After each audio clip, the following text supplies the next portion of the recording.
On the coronation day of King Charles III, I saw a man who looked scared out of his wits both before the coronation and even more scared out of his wits when the crown was placed on his head. He looked terrified, and I think he's remained terrified for the rest of his reign. He appears to have no courage to go against a prevailing orthodoxy, and he quotes the Bible and the way the Christmas story, and he takes a while to get to that, by the way, but more of that later. He takes a while to get there, but there was something else. He's quoting the Bible and how the Bible has, the story of Jesus has messages to people about how to act. It also has a story about one of Jesus's disciples, Peter, who denied he knew Jesus. Jesus said, "You will deny me 3 times before the cock crows twice." And indeed, that's what Peter did. Not because Peter was a bad person, but because Peter was a frightened person. And so if our king wishes to take messages from the Bible about how people should behave, I think maybe he might learn a lesson from a story somewhat later on in Jesus's life than his birth, about how fear can stop a man from talking about what is right. I'm Granniopteryx. I'm on YouTube, Rumble, BitChute and Minds.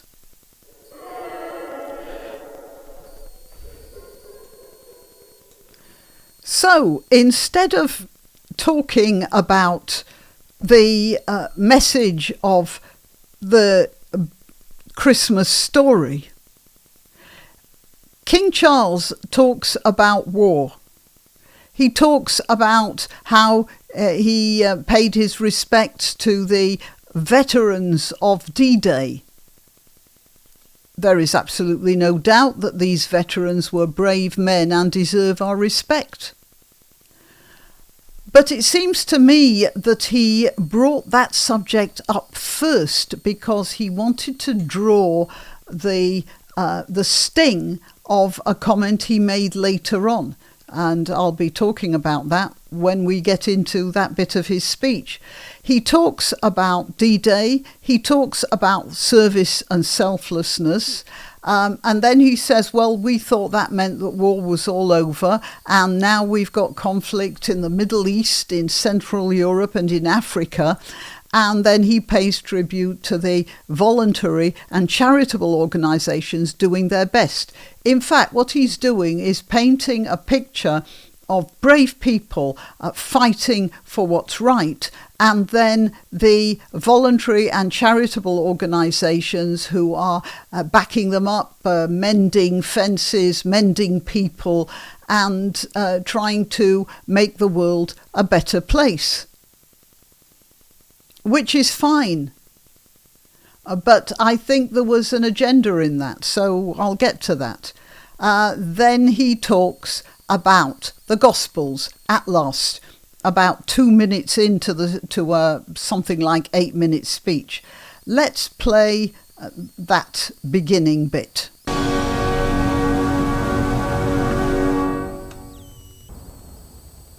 Earlier this year, as we commemorated the 80th anniversary of D-Day, the Queen and I had the enormous privilege of meeting once again the remarkable veterans of that very special generation who gave of themselves so courageously on behalf of us all. Listening to these once young servicemen and women touched us deeply as they spoke of their comrades drawn from across the Commonwealth, who never returned and who now rest peacefully where they made the ultimate sacrifice. Their example of service and selflessness continues to inspire across the generations. During previous commemorations, we were able to console ourselves with the thought that these tragic events seldom happen in the modern era. But on this Christmas Day, we cannot help but think of those for whom the devastating effects of conflict in the Middle East, in Central Europe, in Africa, and elsewhere pose a daily threat to so many people's lives and livelihoods. We also think of the humanitarian organizations working tirelessly to bring vital relief. And that's a very important part of this speech. It's not relevant to the Christmas story, really, especially in this context. And I feel it was put in there because of the oblique reference to Southport, which he makes later on. After all, the Gospels speak so vividly of conflict and teach the values with which we can overcome it. The example that Jesus gave us is timeless and universal. It is to enter the world of those who suffer, to make a difference to their lives, and so bring hope where there is despair. So what he's reminding us all here of is the idea of self-sacrifice and giving way, which is fine in its place. But sometimes it becomes pathological. I think it was, oh crikey, what was that Canadian fellow who did a psychologist, not Jordan Peterson, the Gadsad, that's it, who was talking about pathological self-sacrifice. And I'm afraid some of this is embodied in this part of the King's speech. As the famous Christmas carol, once in Royal David's City, reminds us, our Saviour Holy came down to earth from heaven, lived among the poor and mean and lowly, and transformed the lives of those he met through God's redeeming love. That is the heart of the Nativity story. And we can hear its beat in the belief of all the great faiths, in the love and mercy of God, in times of joy and of suffering. I want to point out here, he talked about the great faiths. I don't know whether he was including Hinduism or Buddhism as well, but I have said before, and I stand by that the big difference between Islam and Christianity and Judaism is that Christianity and Judaism may be monotheistic, but they believe that if you take on their religion, then you are making the world a better place, just simply by taking on the religion yourself. Whereas in Islam, a monotheistic religion as well, the idea is when you take on the religion, your job is to make the world a worse place for people who aren't Muslim. There is a difference. Islam divides the world into the House of Islam and the House of War. That is a place where Muslims should be at war with whatever the prevailing philosophy is. Christianity, Judaism, or indeed Hinduism and Buddhism, or whatever else. And he is ignoring that. There's a sort of gentleman's agreement among the elite in the West that they won't mention these unpleasant aspects of Islam. And as long as nobody mentions them, including that among the Muslims, then nothing's going to get done about it. Us to bring light where there is darkness.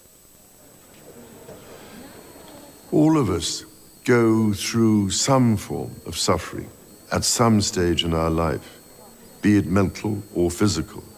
I also want to point something out here. Easter is about suffering. Christmas is about birth and renewal.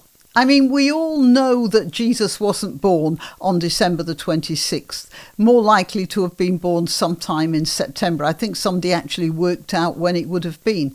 But that's not the point. There are many people who celebrate their birthdays at different times from when their actual birthdays are. I have no problem with that. And the problem I have is that he's talking about suffering here, a reasonable thing to talk about. But Christmas is about renewal, hope, a message of goodwill and, renewal for the rest of the world. And he's ignoring that. He's talking about suffering. And I suspect it's because, again, of the Southport thing. People are suffering there. And part of the message appears to be, embrace that suffering. Don't be angry. Embrace it. Remember, this is Jesus' message to the world. Well, it was in part, but it wasn't only that. The Christian message, anyway. The degree to which we help one another and draw support from each other, be we people of faith or of none, is a measure of our civilization as nations.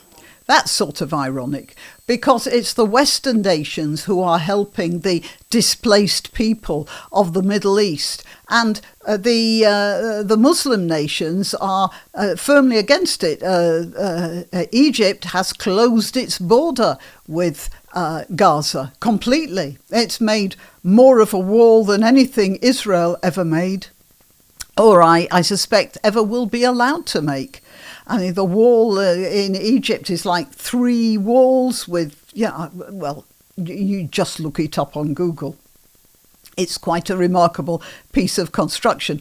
And the other side of the wall, which is still Rafah, or was still Rafah, they've demolished it. Right, and then there was all that thing during the Syrian war when the Saudi...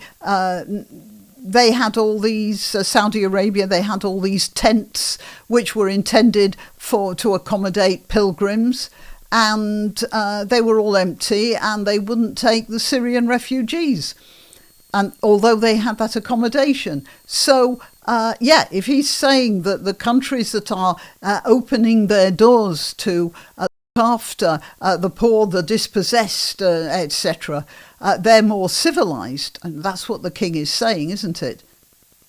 Then the West is more civilized. But again, as Gad Sad pointed out, there is a time at which being civilized, being generous, turns into some sort of a pathological illness. He's not mentioning that. This is what continually impresses me as my family and I meet with and listen to those who dedicate their lives to helping others. I am speaking to you today from the chapel of the former Middlesex Hospital in... This is sort of ironic. This is the former Middlesex Hospital. It was closed down because of basically lack of resources, maladministration, or the fact that some wise guy thought that it would be a good idea to put everyone in a huge hospital instead of having small hospitals here and there. And it's a beautiful chapel, of which you may notice has no religious symbols in it at all now. It's just a community space, as the king says. Sort of, as I said, sort of ironic. London.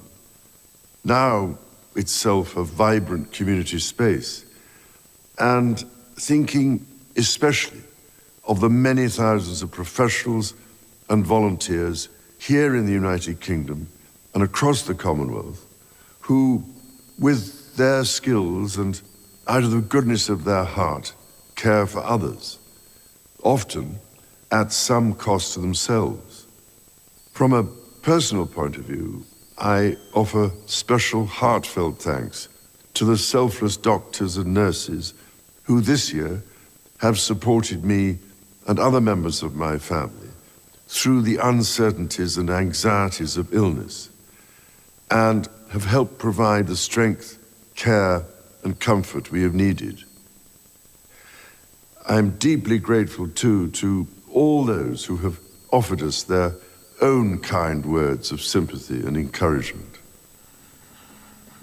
On our recent visit to the South Pacific to attend the Commonwealth Summit, I was reminded constantly of the strength which institutions, as well as individuals, can draw from one another, and of how diversity of culture... Oh, there's this diversity is our strength again. Look, there isn't much connection between a Maori warrior and a Brahmin in India. And they're all part of a commonwealth.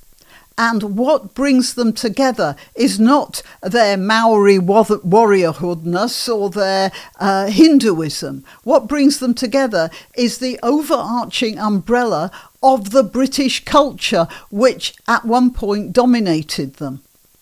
That's what joins them together. It's not diversity that's their strength. The ribs, if you like, of the Commonwealth are British culture, British ideas of democracy, British ideas of fair play and voting and all the rest of it.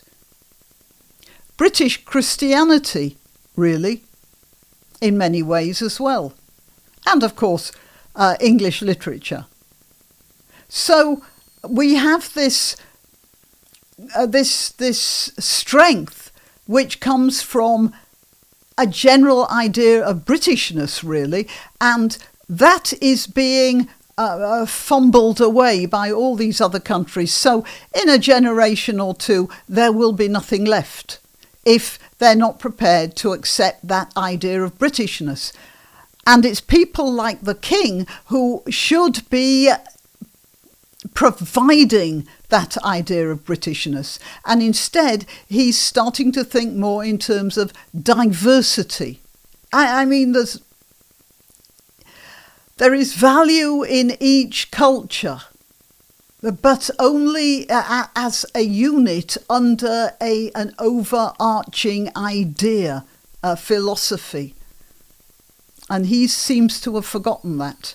As do many of the Commonwealth countries as well. I mean, they're so far so good, but it won't last if they don't all subscribe to at least one super idea.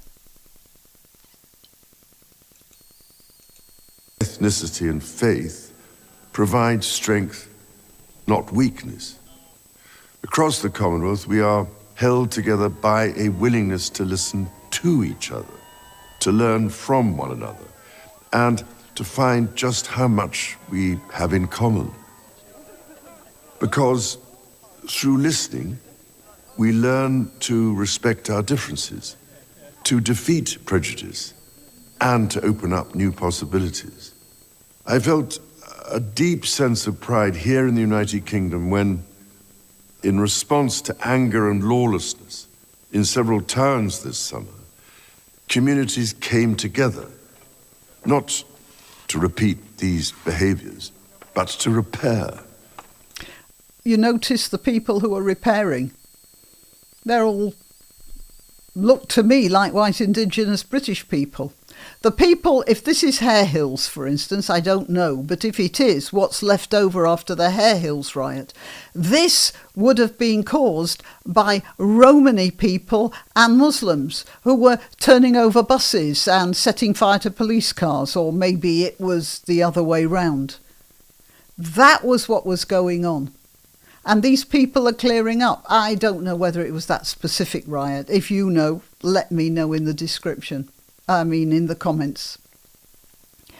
But the people, I want to go to Southport. Well, let's start with the riots in Hare Hills. That happened because a Romani family were found to have been, or deemed to have been, neglecting a child or children, and social services took those children away. With ordinary Indigenous white British, if children are taken away, the parents cry about it a bit and nobody helps them. In the case of the Romani, the whole Romani community just rose up and started throwing bricks or whatever. And so the babies were given back. So much for British law. And then in Southport, what happened was now this was really a terrible example. The people in Southport, some of them would have seen the assailant, would have told other people who it was, would have described the young man to everybody. So everybody there, or many of the people there, knew it was a black man, or allegedly a black man. And the government were given that information as well. So the fact that he was shouting out certain words, apparently, while he was committing this attack, they would have known that too. And that's why people were angry, because the government was saying, we can't tell you who it was. This is a big secret. And the king is ignoring this. He's ignoring the fact that there are a lot of angry people, angry for a reason, because they know that the government is lying to them, that the media is lying to them, and that the judicial system is lying to them because it's pretending it's impartial when it isn't. And then he starts talking about people repairing.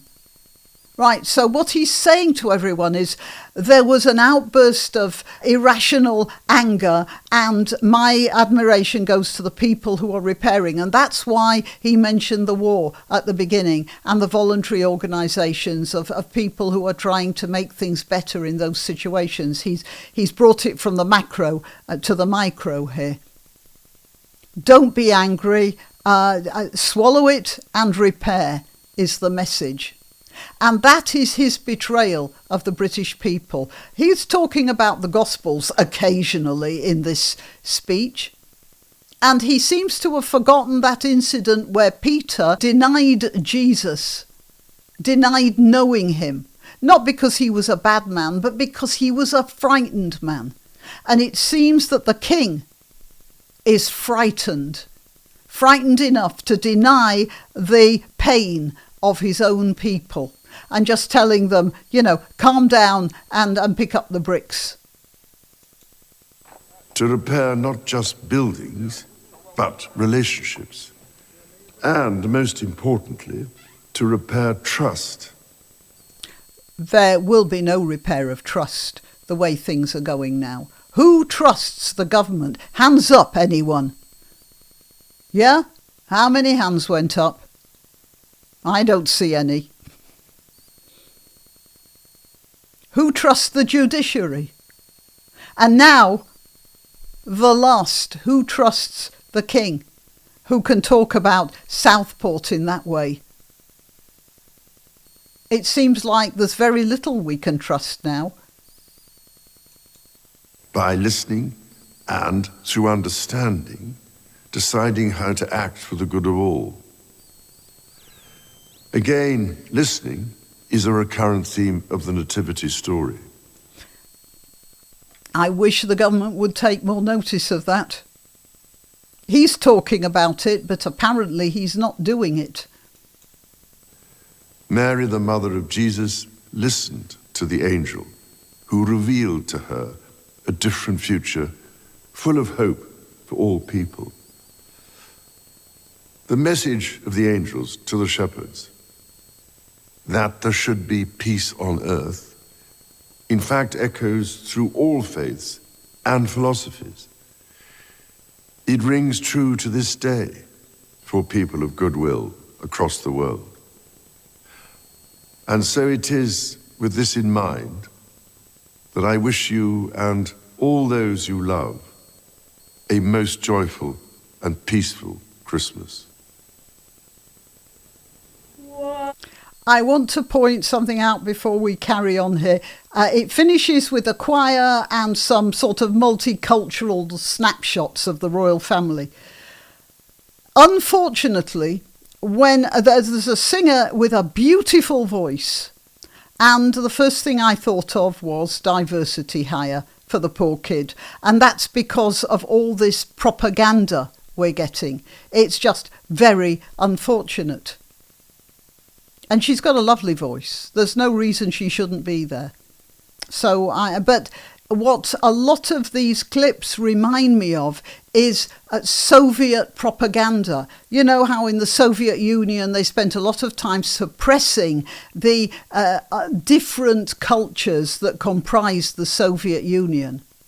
But at the same time, on the television and in films and all the rest of it, you got a lot of folk dances of the various groups. So it's like a sort of pretend diversity, whereas at the same time they were actually squashing the diversity. Well, it's not quite the same here, but I have an idea that they are pushing in this. And the king, this is with the sanction of the king, of course, pushing the idea of diversity for political propaganda reasons, and not because that's what it is. So and because the song is sung so beautifully, I'll go right to the end with all the clips, and you'll see. You make up your own mind.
Well, that's my analysis of the King's Christmas message. Let me know what you think of my take on it in the comments. Till next time. You can help my channel by subscribing and clicking the notification bell. That's quite important. And by sharing if you're so inclined. Links to my other channels and to donation methods are in the description. But the best way you can help is simply by clicking like and notify. Thank you.